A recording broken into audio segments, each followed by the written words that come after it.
Welcome to the Self Campaign, where we are campaigning for ourselves. I am your host, Sarah Lynn, and this is my co-host, JB. Hi, guys. How are you? I am wonderful. How about you? I am doing pretty darn fantastic. Good. That makes me happy. All right, guys. So today, I am so excited. We are talking expectations. I expect for this conversation to be fruitful. I hope it is. I expect for everyone to love it. I hope so. I expect nothing else. Okay. Okay. That sounds good. I expect for us to go off on several tangents. That's what I expect. I expect that too, because we don't have technical difficulties. Right. So that means tangents are going to happen. Mm-hmm. So welcome, everybody. Welcome.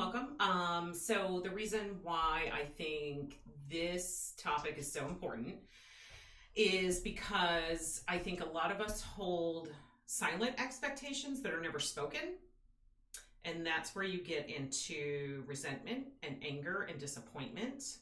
And a lot of times it causes fights.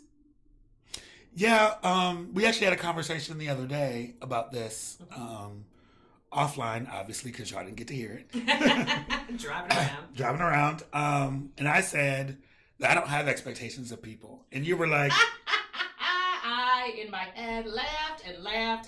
Because let me tell you, if you are walking around saying that you hold no expectations for yourself or anyone, you are lying to yourself and everyone else. Because human nature is to hold expectations. I expect this hair to do what I ask it to do. That I do expect. That I expect. I expect this hair to act right. But you just said you had no expectations. So you just going every time. Okay, so what I want to talk about is the internal expectations we hold for ourselves, the external expectations we hold for others, the external expectations that are held for us, the internal expectations of others that they hold for us. There's expectations all over the place, okay? It's just an expectation. I was an exploitation girl. It's an expecting world. It really is. You were exploiting my expectations. Thank you very much. I totally am. This episode, absolutely. Okay. Okay, so first thing I want to talk about is where are you holding unrealistic expectations for yourself? So that would be like... Oops, sorry. I think personally, those unrealistic expectations of self are, I have to clean, my house has to be clean all the time. And if it's not spotless, then I'm failing. Because homes are lived in, they're used, especially now with the pandemic when we're all in the house. The way the Delta Burke is knocking shit down. I know. These houses is getting more used than they've ever gotten. I know. And, you know, when you, especially for women, there is these unspoken expectations that the house has to be perfect, otherwise you're failing as a woman. And also people who were raised with parents who maybe had some issues like OCD or something like that wasn't diagnosed, then, you know, there's a lot of this, oh my gosh, I have to keep a clean house, you know. And I'm not saying let your house go, but what I'm saying is if there's a coffee mug on the coffee table or the side table, if there's a load of laundry in the basket or down in the basement or whatever, maybe don't give yourself such a hard time. Lowered expectations. I'm just talking about those unrealistic expectations. Like, I have to hit this, buy this, otherwise I failed. Right. Like, you know, I didn't get married till I was 40. And for a long time, I felt like a failure because we're supposed to get married young and have babies and do all these things, but I didn't even know who I was. Right. I feel like we don't. That's one of those topics that I think we don't really kind of give enough grace to people who are like, you know what? I don't know that. I don't know if that's the thing for me. I don't know if that's what the path that I want to go down. We just decide. I think we're constantly pushed from family and friends and when are you going to get married? Well, shoot. I mean, all the fairy tales. Yeah. The stories when you're young. Your prince is going to come and sweep you off your feet and save you. But what if your prince is a princess? Right. And what if you don't need saving? What if you want a partner to walk through life with you? Right. Right? But you don't have the ability to want those things for yourself. Yes. And when you hold this expectation of, I have to get married by a certain time, instead of looking for a partner, people start looking for a ring. And, we have these high divorce rates and all of these things. It's because our society is pushing people to get married so young. They don't know who they are. They get together and, the next step is marriage, so let's do it. Or they think marriage is going to fix something. And it doesn't fix anything. I lived across the hall from a girl who we got invited to her wedding. It was great. That night, her husband got into a huge fight and he left. And I was like, what happened? And she was like, well, there was some problems. And I just thought the wedding would fix it. What? No, that's not how that works. That's not how that works. Well, and I also think that we have a tendency in some ways to... the best way to put this. We get into relationships, and I'm guilty of this. And we've been together so long. The expectation is that marriage is coming. Yes. And it's like I've been in my relationship for 12 years now, and everyone's like, "Well, when are y'all getting married?" And it didn't bother me at first that we didn't have any conversations about that. But after a while it did, because I was like, everybody else is expecting us to get married. And, I've seen people who have been in relationships less time than we do and, than we have. And they're married and what's wrong with our relationship. But it took me a while to figure out, that wasn't really something that I wanted. Mm-hmm. It was something that I thought I wanted. Or that you thought you had to have. I thought I had to have. Right. Yeah. That validated the relationship. Yeah. And once I let that expectation go, so many other things kind of opened up in my life. Mm-hmm. Because I let that piece of what I thought this was supposed to be, or what the inevitable end goal for that relationship was. Because I even made the statement, to my partner. I was like, well, if we're not getting married, then our relationship has an expiration date. Well, that's an expectation that I put on our relationship that wasn't necessarily true, because we don't have to have a piece of paper and a ring that says, I'm going to be with you forever, to feel like the doorbell rang. Well, we are in a house. We're in a house. And there is an expectation that the doorbell may ring once in a while. Once in a while, there is that expectation that you'll get the doorbell ringing. And so that's fun, guys. This is what happens when it's live. So, okay. Now, here's my question. With the unrealistic expectations of yourself, can you start to pull back and observe? Like, one of the unrealistic expectations that I have for myself is that I should have my whole entire house clean every day. Like, dusted, floor to ceiling. Otherwise, I'm failing. And I had to let that go because homes are lived in and it's not filthy.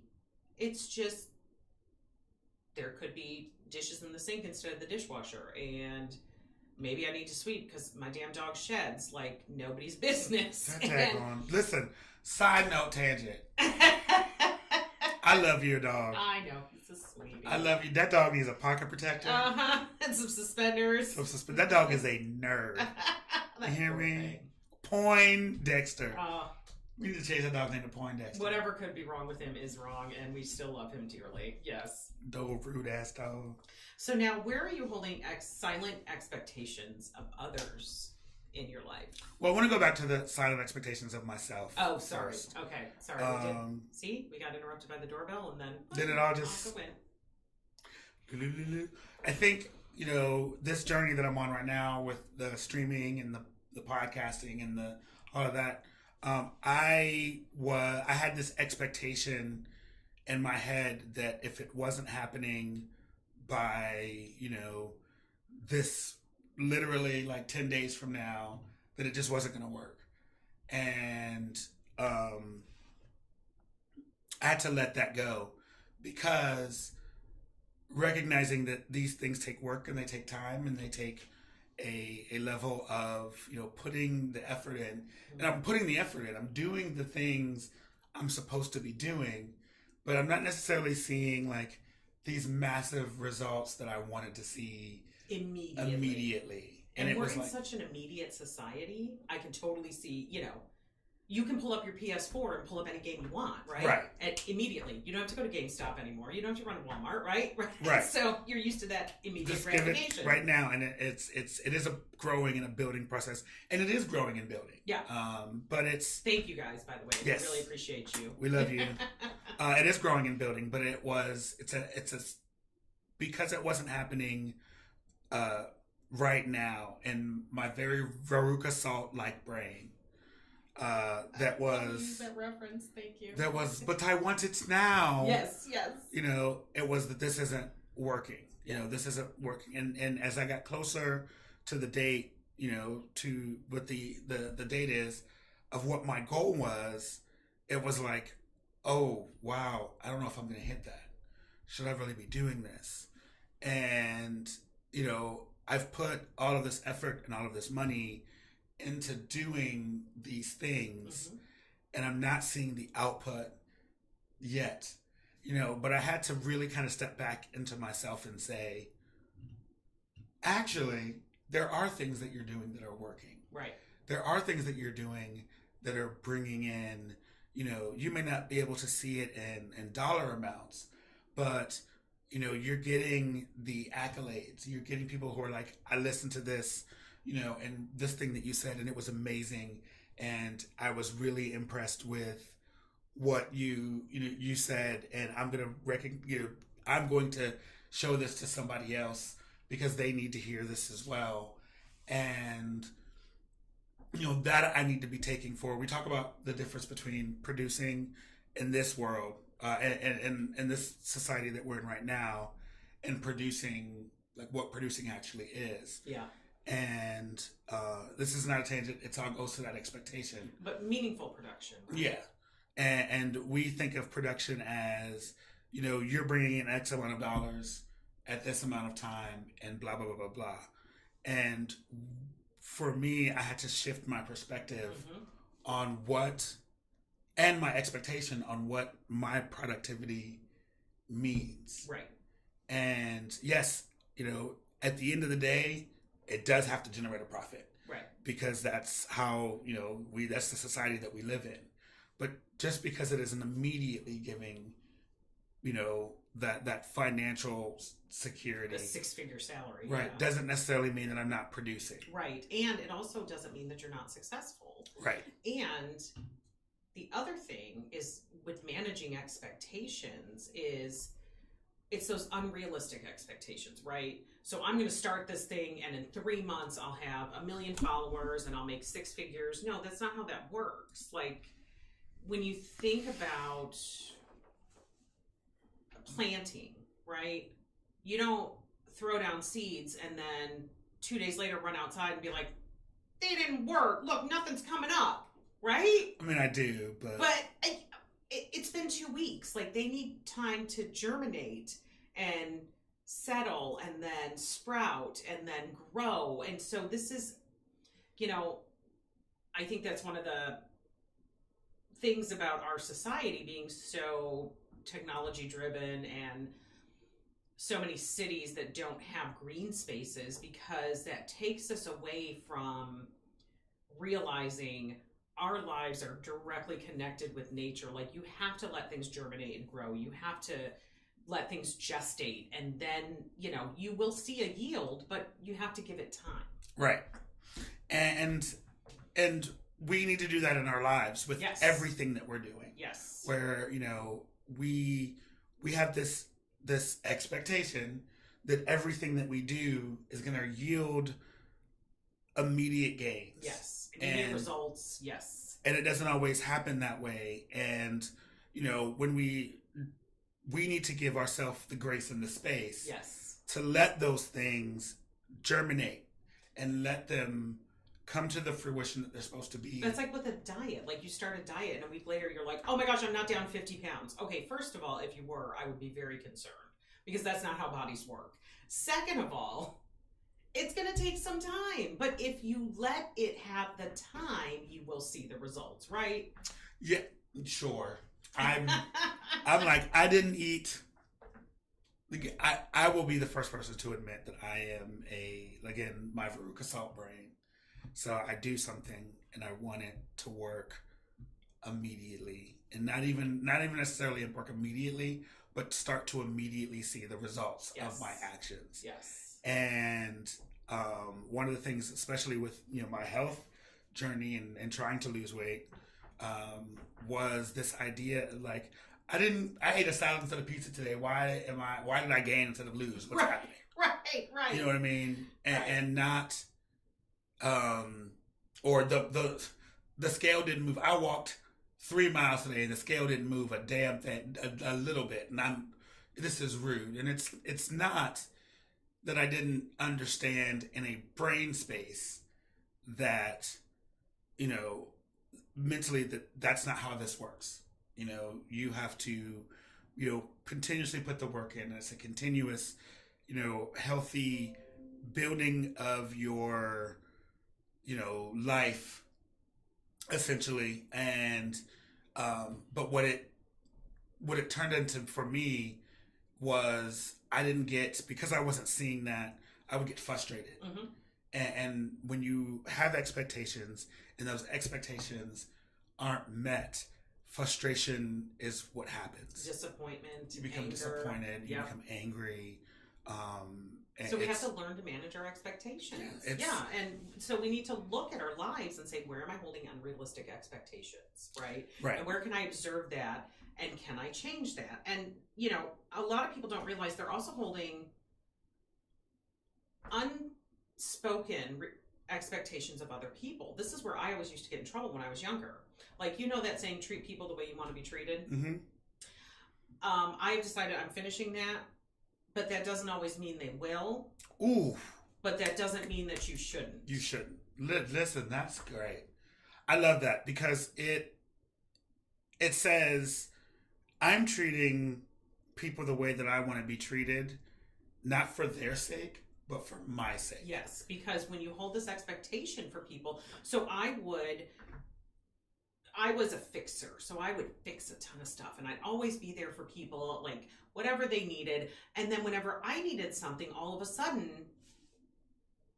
like, dust bunnies float across the room. Nothing. She still does this. I'm working on it. I'm a work in progress. She still does this. I love it about you. It's one of the things I love about you. Yeah. Is that you are so helpful, and so whatever you need, I got you.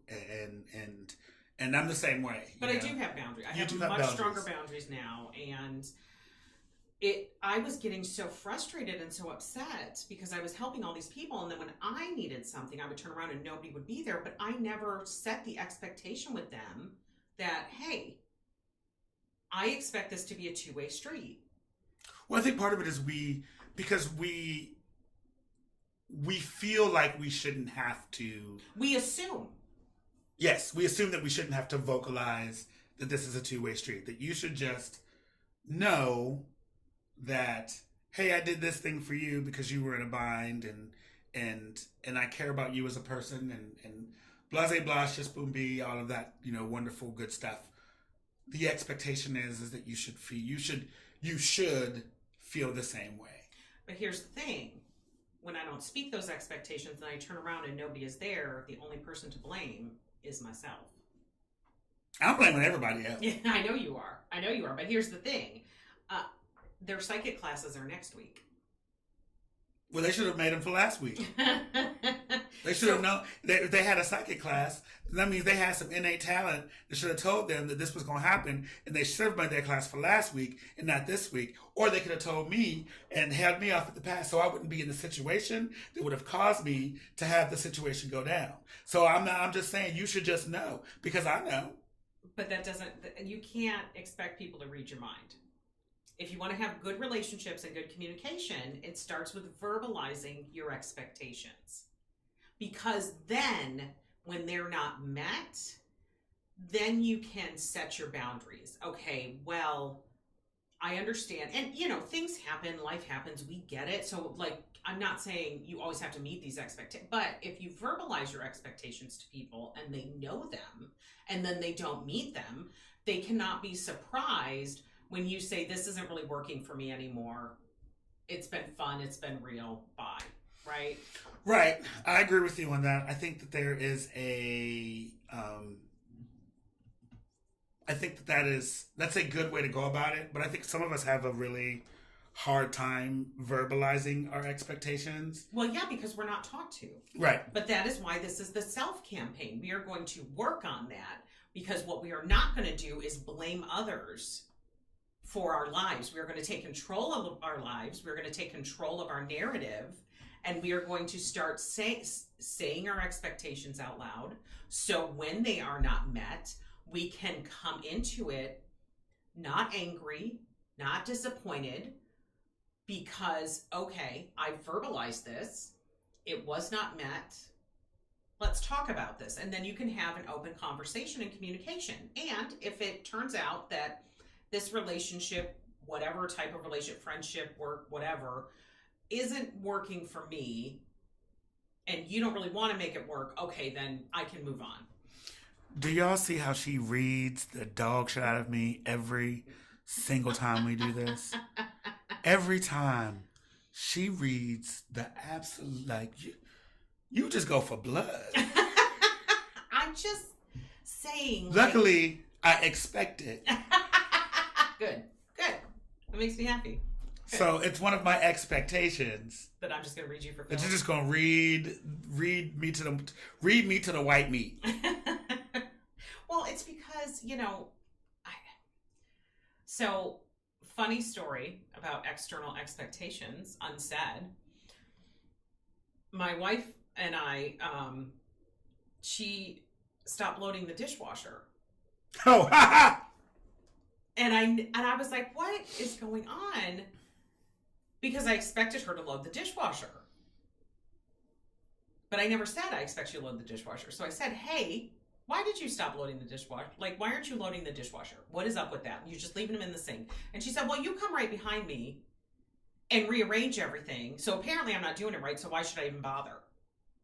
Now, I could have blown it into a huge fight. You're not loading the dishwasher, blah, blah, blah, blah, blah. But instead, I talked about it and I asked, and I found out why she stopped doing it. And guess what, guys? I cut off my own nose to spite my face, because apparently I have a certain way that I like the dishwasher loaded. And when she's cooking, I do this too in the kitchen. Apparently the kitchen is my thing. I just come behind her and just start fixing.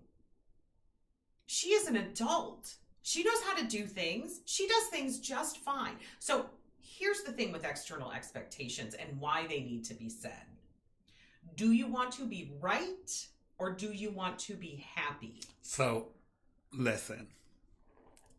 When you told me that story the first time, because I responded in the way that my brain works was, when she said, well, obviously I don't do them right, so I just stopped doing it. Well, if you did it right, we wouldn't have this problem. And that would have been a fight and all of that stuff. And so I've been asking myself this question a lot lately. Do you want to be right or do you want to be happy? If you listen to the morning show, then you'll know a little bit about it. I didn't go into great detail, but, blah. And I think that's the right question. But I think there is there's something about it that makes me feel away. Because why can't I have both? I don't know why. I should be able to have both. If I know in my deepest, darkest soul that I am right. Here's what I'm not talking about that. What I'm talking about is managing expectations in relationships, right? Mm-hmm. You cannot expect it to be your way 100% of the time. Otherwise, it's not a relationship. I don't expect it to be my way 100% of the time. I think in managing expectations, there needs to be a level of, this is a communication and compromise. Right. And you can still be right in compromise. That's the thing that I struggle with the, do you want to be right or do you want to be happy? Here's why I say that, because I know, and I'm just going to say women because that's what I know, a lot of women who get very upset with their partners when they don't pitch in with the housework, or they don't, yeah, pretty much, they feel like they're left with all the housework.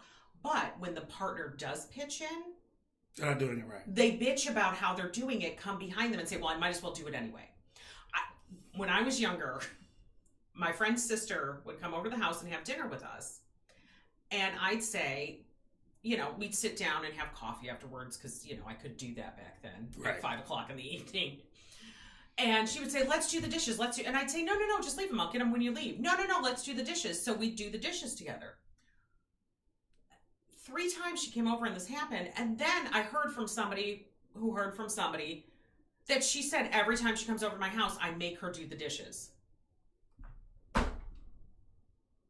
What? I didn't make you do a damn thing. Right. And this is what I'm saying. This is what happens with miscommunication, right?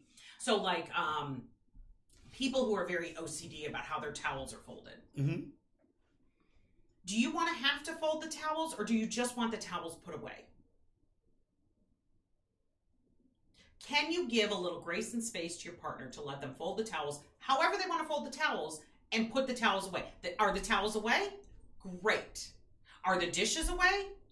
Great. Is the food put away? Did they go food shopping? You sent them with the list. They got everything on your list. Did they get some extra stuff? Okay. They wanted that. You're going to tell them they can't have it? Well, because it wasn't on your list? Like, some people get... And here's the thing. That level of control is just you justifying your existence. Ooh, wow. Say that again. That level of control over your environment is you justifying your existence. Mm. Well, it's the martyr-victim thing, right? If I have somebody step in and help me, then I can't bitch about how tired I am and how exhausted I am and how I get no help and nobody's around. You don't get to play that role. Right. And we've gotten so used to, especially, you get used to playing that role. Yes. People look at my wife and I and say, oh my gosh, you guys are hope. And Blue does not understand it. She's like, we don't always like each other. I get mad at you. Last night, I was a brat. I was a total brat last night. And I had to own that and apologize. Because I expected something, and it didn't come to fruition, and then I was upset. So let's talk about let's back up a little bit. Okay. I think there is, it is okay to be upset if you are disappointed when your expectations are not met. Yes, absolutely. I'm not saying that. Your feelings are your feelings. They aren't right or wrong. The thing that we do is we project them onto other people. Or, so last night she had said, do you want to go visit the in-laws, meaning her brother and my sister-in-law? And I was so excited because she had to go work on something, a car or something. My wife loves tools. She's the tool person. She falls asleep to YouTube videos of tools making noise. So she fixes all the cars for everybody. That's just what she does. So we go over there, and I'm so excited to see my sister-in-law because, like, we don't get to hang out all that much because she's busy, we're busy, you know. But I was so excited, and then she wasn't there. And I was so mad. I was like, I thought you said the in-law. She goes, well, I just assumed people would be here. And there was nobody there. It was just us. Do you know how mad I would be? I was so disappointed. I wanted to come home because I had stuff I could do around the house. You know, I could do some laundry. I could, you know, fix up some vegetable, whatever I wanted to do. But I had this expectation that people were going to be there. And then they weren't. And so I was disappointed. But instead of saying, I'm just really disappointed because I was really looking forward to hanging out with her. Why you didn't call me? What I did was... be a brat. Act like a brat and say, I just want to go home. Can I just take the car? Well, all of her tools are in the car. Well, I've got to unload the car. Babe, can't we just hang out for a little bit? Like, we can watch whatever you want. No, forget it. It's fine. It's fine. You know, she was like, don't you want to hang out with me and have some fun? She was trying so hard to make a fun something out of a bad situation, and I refused to let her, and that was on me. And this is what we do all the time. What you're not going to do is turn this negative into a positive. Right. Because I am mad, and I won't verbalize it. I'm just going to sit in my feelings and be a brat.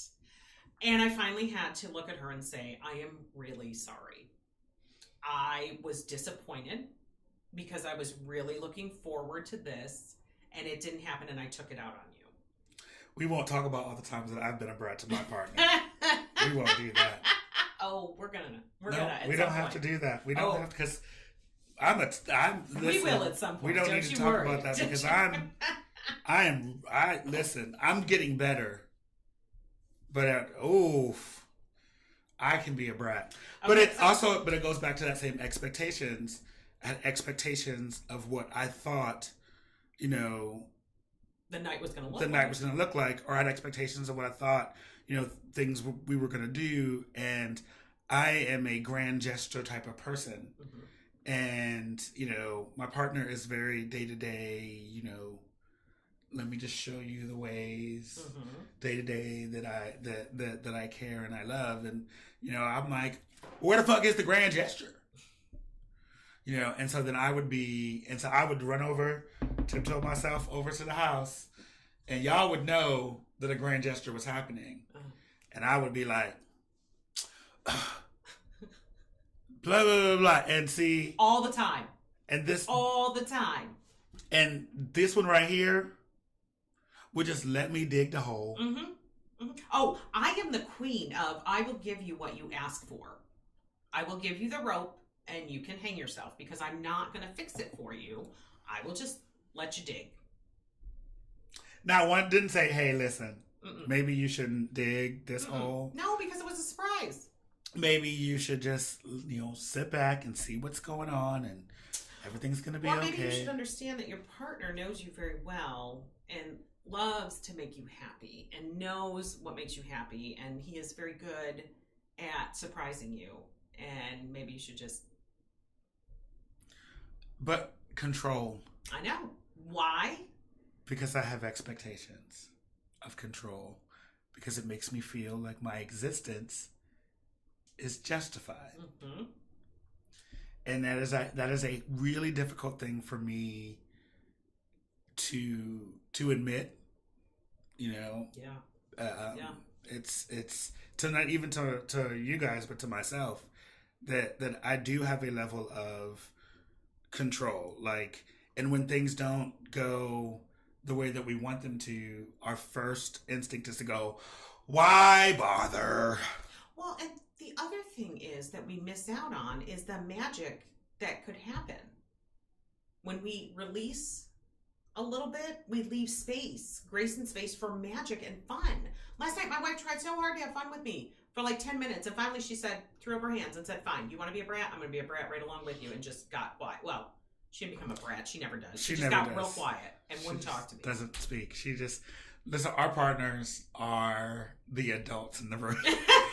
Always. Our partners are the adults in the room. Like, we're like, but, because both of us have a little bit of veruca in us. Mm-hmm. And we're like, yeah, but I want it now. Right. Like, no, I don't understand. These are the things that we said we were going to do, and we didn't do them, and why didn't we do them? And it's not happening fast enough. Mm-hmm. So, and we lose the space for magic and fun.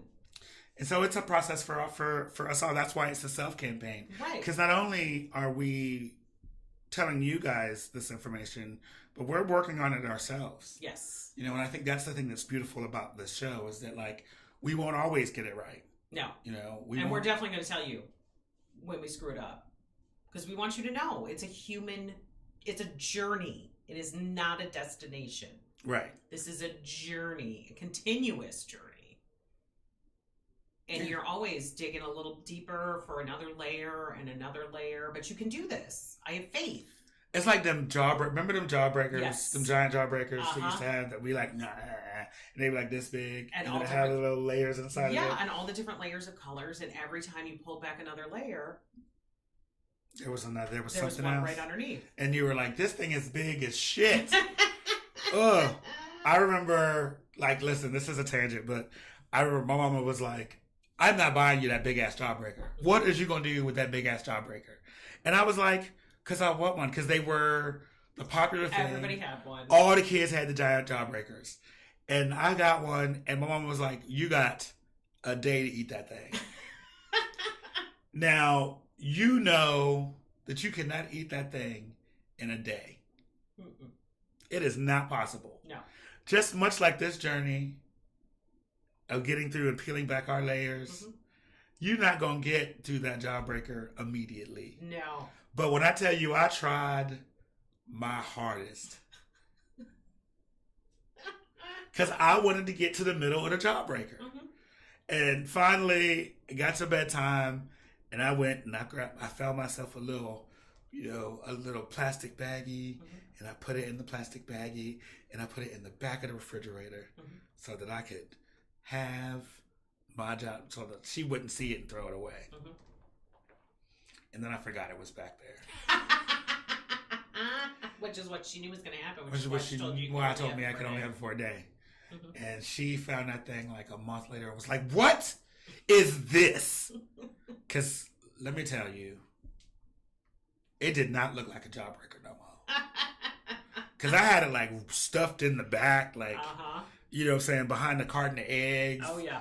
It was not a good look. Yep. And she was like, you can never have another jawbreaker. And since then, that was probably, I was like maybe 8 or 9, maybe 10. I ain't had a jawbreaker since then. Well, it's because your life is a jawbreaker. So I want to talk about talking to people about your unspoken expectations. Okay. Because it can be really hard, especially if you've never done it before. If you've never been in a space where you're good at communicating and you're really working on this, it's not easy, but it's worth it. Okay. So I just want to say, if you start to communicate your expectations and it feels bad or uncomfortable or scary, is it because you haven't been able to voice your expectations, or is it something that you can actually let go of and let them and yourself off the hook? I think part of it is there's a level of vulnerability. Yes. That comes with, verbalizing your expectations. Yes. Because you have to, in voicing your expectations, it gives license for someone to have an opinion on them. Well, so the way I look at it is, okay, we're two people and we're going to go do this thing. Mm-hmm. These are my expectations for this thing. What are your expectations for this thing? What if they're not compatible? We both know what page, and now we can decide how to move forward. Yes, but there is, say we have two people, and I agree with you, but I'm playing devil's advocate. I know, because you always do. Yeah, but so you have two people, and these two people they have different ideas of their expectations, and it may be the same thing. maybe based on the same thing. We're both gonna go out and cut the grass. Okay. And if I say, hey, I don't like to do the the sides, but I want to do the inside. Like, I cut the grass in a diagonal pattern, I guess is the best way to put it. Okay. We'll do it that way. I cut the grass in a diagonal pattern. That is how I do it. I've done it that way my whole life. Here we are. And the other person is like, well, I cut the grass in squares.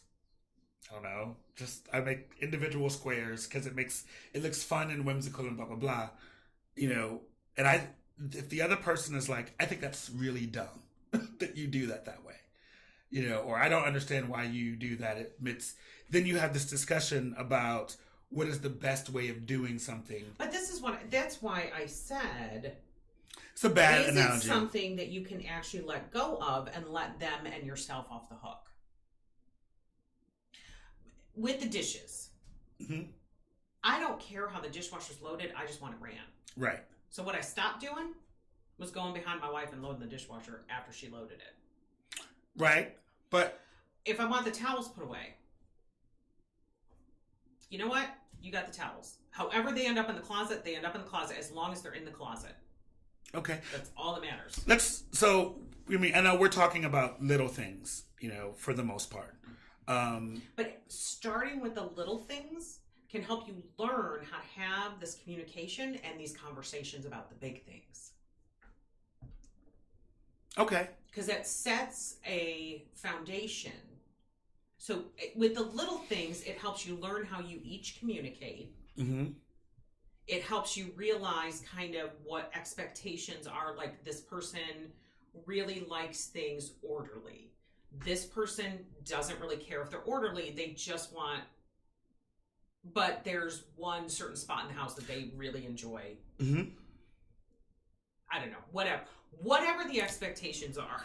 So you sound like me with that lawnmower analogy that went nowhere, and I was like, I don't even know why. Well, like, let's say some person is very much, I want everything put back in its place, and the other person is like, well, as long as it's all off the floor, that's all that matters. Right. Okay, so can you both each give a little so everybody can be happy? I mean, that's compromise. Like, okay, I'm not going to freak out if everything is not put back in its place, but here are the 10 most important things to me because these are things that I use all the time and I need to know where they're at. So if you could please put these 10 things away for me in the spot where I put them, I would appreciate that. I think that's a good compromise. That is a good compromise. And you're right. It does lead to having more important discussions and having that door open for those things. But I think that for me, when it is difficult, for me, actually, strangely enough, it's easier for me to have the difficult, these are my expectations conversations, than it is for me to have the little ones. Because the little ones, I'm like, why bother? Like, what's the point? Well, because when you don't have the discussion, then you carry around anger and resentment. True. And then... Do you enjoy carrying around anger and resentment? Is it fun? Does it feel good? I mean, you don't get to tell me how to feel. Do you just like hanging out with your victim? Because let me tell you, my victim and my martyr show up all the time, and we all hang out. We have coffee. We chat. And then all of a sudden, I'm like, wait, what are you doing here again? And I let you in and gave you coffee cake and all the things. My good coffee cake, too. Right. I gave you that good bread. Right. No. Let's not. Okay, so here's the thing. Like, this is what grace and space and observing helps us do. Okay. It helps us see those moments, like last night, where I was sitting in my victim and my wife was trying real hard to make it fun. And we have fun together. We have really good open communication. We really do. You just And we have so much fun together. Like, the sky could be falling. It's gross. And we'll find a way to laugh, right? It's gross. It's wonderful and amazing. And I hope everybody gets to have that. It's gross. But... I love it, though. She was trying so hard. And if I had just gone along with the fun, we could have had a really good time. But instead, I sat with my victim and my martyr and was like, can you believe this? She said she was going to be, and now she ain't here. And now I could be at home doing all these things. And now I'm just sitting around wasting my time. And my wife was like, let's have fun together. Let's do this. That's a good point. That is a thing. Let's talk about that you just said something that you felt like your time was wasted. Yeah. Because that was an expectation that you had. Mm-hmm. And now, you know, when you turn that around and that didn't happen, it was like the feeling wasn't necessarily that they weren't there. That was the surface part of it. They weren't there, you had this expectation. But really what it came down to is that you felt like there were other things that were more important that you could have been doing that you didn't get to do because you were expecting for you to have this fun time with your in-laws. But if Adriana had been there, I wouldn't be doing those things anyway. Right. So maybe I can just let myself and my wife off the hook. Mm-hmm. And maybe I can try to make the best, you know, make some lemonade out of some lemons. Mm-hmm. And we can have a good time. Yeah. Oh, no, I agree with you.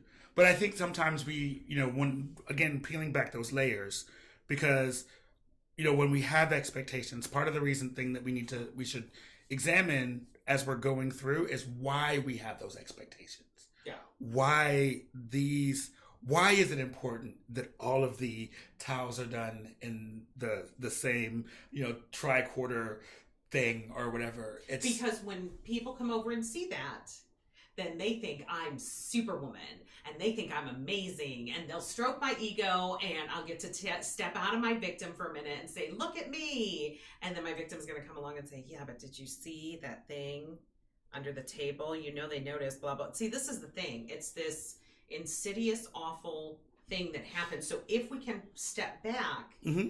and observe and let go some more and give ourselves and the other people in our lives some grace and space, we can start to enjoy, because I think some of the most joy comes from the unplanned moments. I agree with you.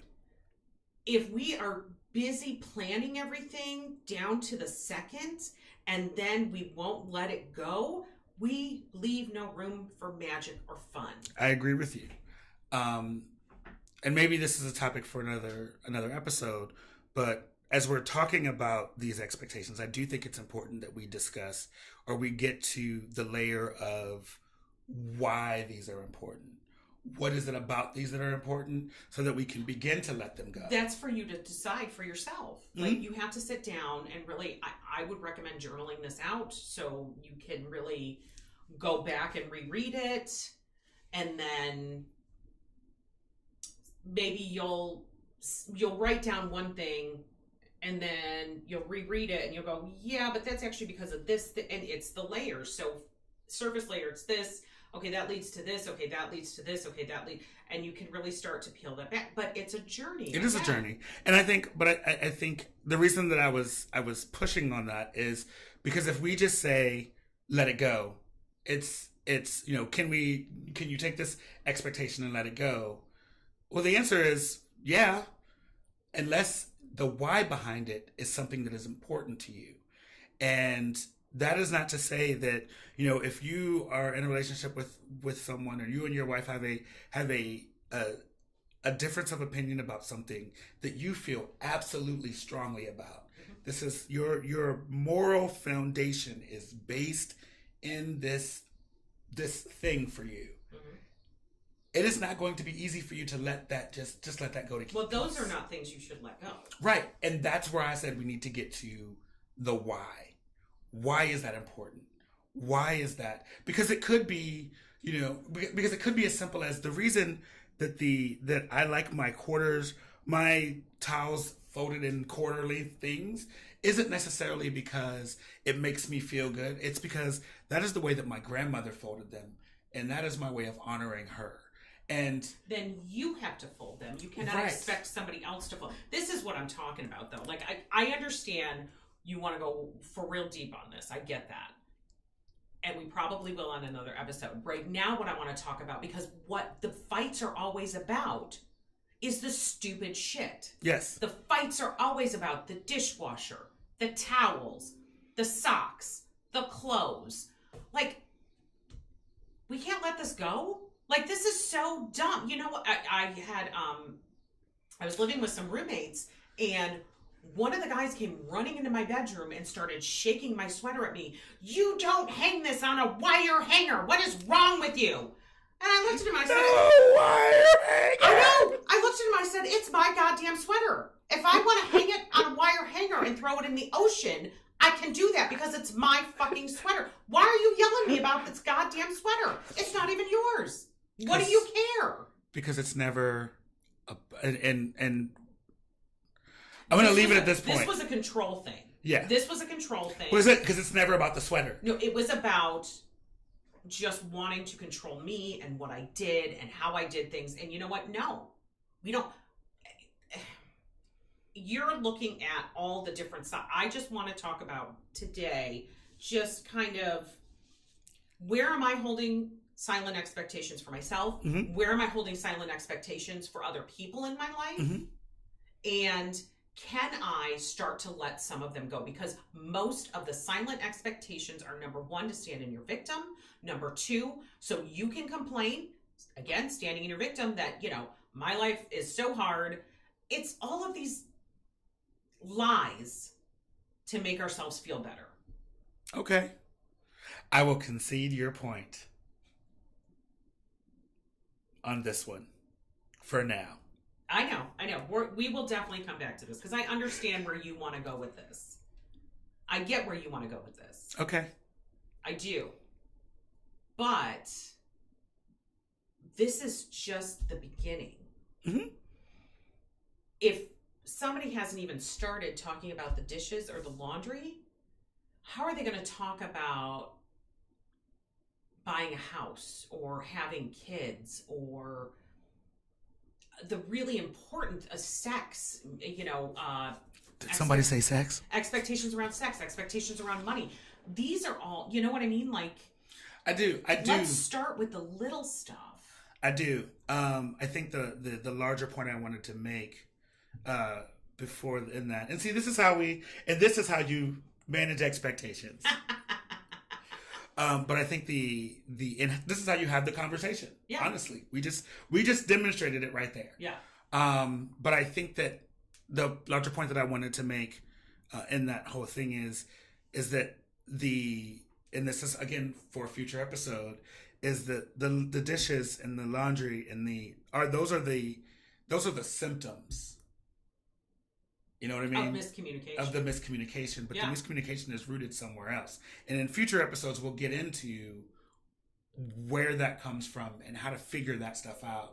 But I really wanted to get you into the idea of, the mentioning the journaling and writing it down and starting to figure out why. Journaling is great. Some people don't like to write, and that's fine. I don't. You can make notes on your phone. You could do a video diary for yourself. Just anything where you can start to... It's almost like 5 balls of yarn. But you really need to use each one separately. Mm-hmm.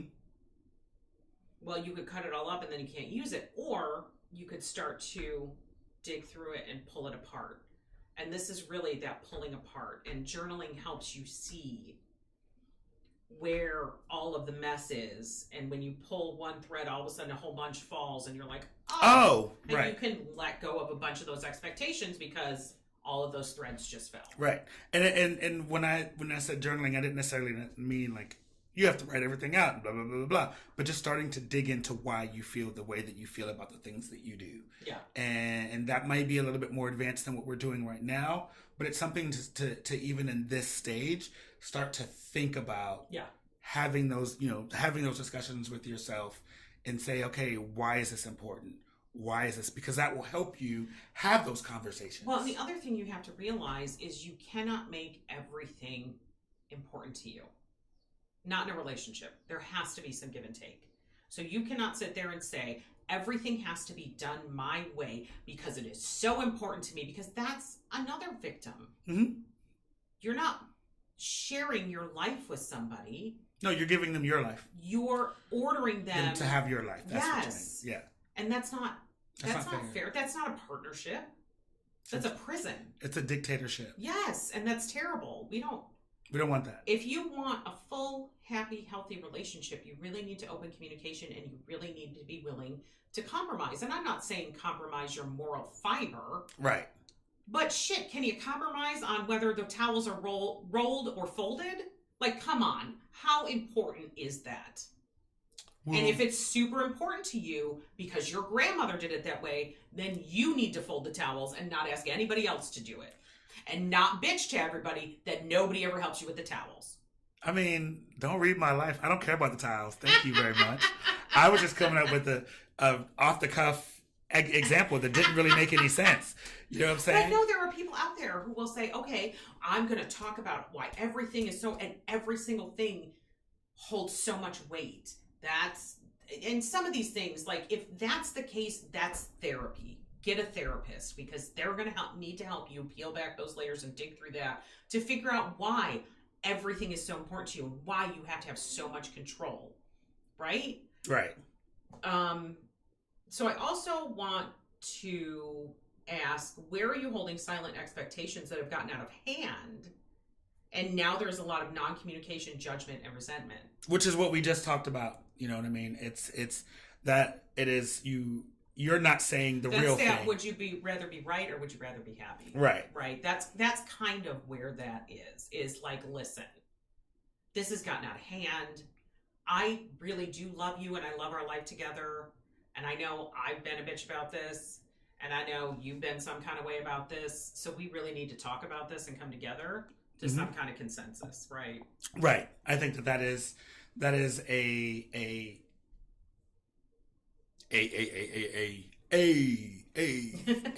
I'm just wondering, can you, if this is the case, if there's a lot of non-communication and resentment and judgment in a relationship that you have because you have not communicated your expectations, and you become resentful and angry, and now they're resentful and angry because because you just throw it back and forth at each other. Mm-hmm. That's what you do. Can you have an open and honest conversation about it, taking full responsibility for your unspoken expectations that started this whole mess? Because that's what I had to do last night. I had to go to my wife and say, listen, I am sorry. What I just realized is I was really disappointed. And instead of saying I'm disappointed, I just decided to be a brat. Yeah. And I wouldn't let you make it a good time at all, because I just wanted to be mad at you and angry with you, instead of saying, gee, I'm disappointed. Right. So, and the bonus with that is if you can come to an agreement that works for all parties involved, like, okay, hon, I know you really like the towels rolled. I'm going to roll them for you because I know that drives you crazy. But I need you to load the dishwasher this way, right? Right. That would be a compromise, because then one person's getting their expectation met, the other person's getting their expectation met. Yeah. Or you can both say, you know what? As long as the towels go in the closet and the dishes are in the dishwasher and it's I don't give a damn. Cool. I don't care. And that takes a level, but that also takes a level of trust with your partner, that they're not going to flip your expectations on, that's another episode. That's manipulative. That's a different episode. It's a different episode. You need to, that's definitely a therapy thing. All right. So my call to action for this is become an observer in your life. Okay. What is one unrealistic expectation that you're holding for yourself? I want you to write it down. Just one. I know, trust me, I have so many for myself, but just write down one. Now write a new expectation that allows for growth and change. So what that looks like for me is my home always has to be spotless. Well, now I'm trying, my home is an organic space for growth, change, and life. Because it is lived in, there will be beautiful reminders of life in this space. Oh, that's beautiful. I like that. Thank you. You got to write that down and put it somewhere.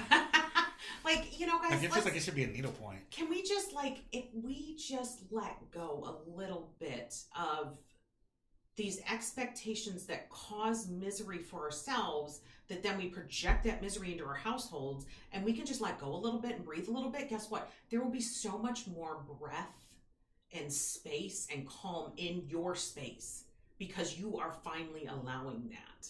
Yes. And that's kind of just what I'm getting to. Can we get some peace? Because harboring a whole bunch of unrealistic expectations for ourselves and others, all that does is bring us a whole bunch of drama. And you know who'll cut out all the drama? This girl right here. I can't. Listen, I still got a little bit, just a scotch. Like adjusting. It still comes in. It still comes in. It's but, adjusting. you know, learning all of this and realizing I'm allowing, you know, for more magic. And when you allow room, you allow a lot more magic. I like it. Thank you. Well, that does it for an episode. I hope you enjoyed this episode. I really do. Church announcements. I don't know why I call it church announcements, but I do. I think they're fun. I like church announcements. We did this morning. We did an episode of Wake the F Up. It was amazing. Check it out. Tonight at 9:30, we are doing our Jackbox game. Yay! Oh my gosh, so fun. Okay, you guys have to get on. Just get on and play. It's so fun. It's 18 and up. 18 and up. It's dirty, but fun. We have a good time and all of those things.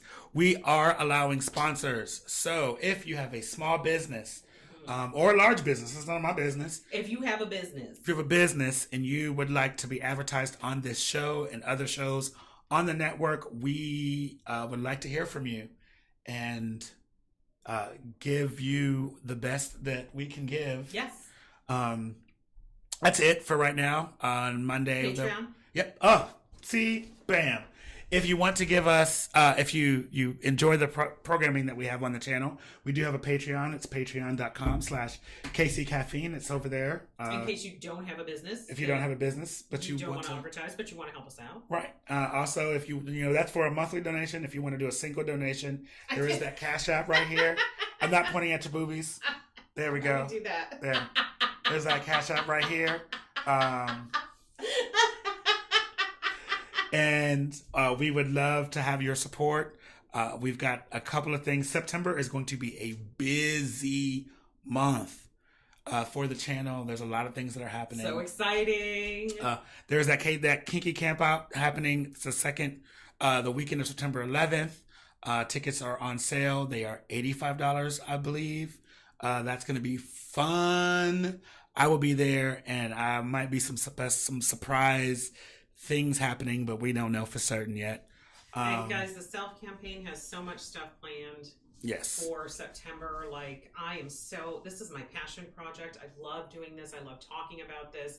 I just want us all to have a little more grace and space and love in our lives. Yes. And when you open up grace and space, you open up space for love. And it's beautiful and it's wonderful. So come along on this journey with us. You're going to be glad you did. You can do it. I have faith.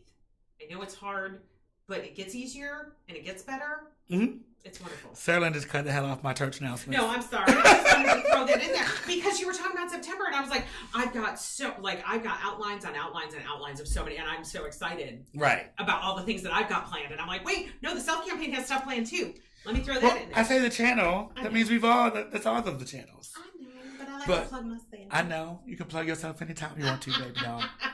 But that's really it for church announcements. Thank you guys so much for watching. We absolutely love you all. We think you guys are beautiful, and hopefully you are learning how to campaign for yourself. Yes, I hope you allow a lot more grace and space and love in your life. Come along on this journey with us. Thank you. Mwah. Good night.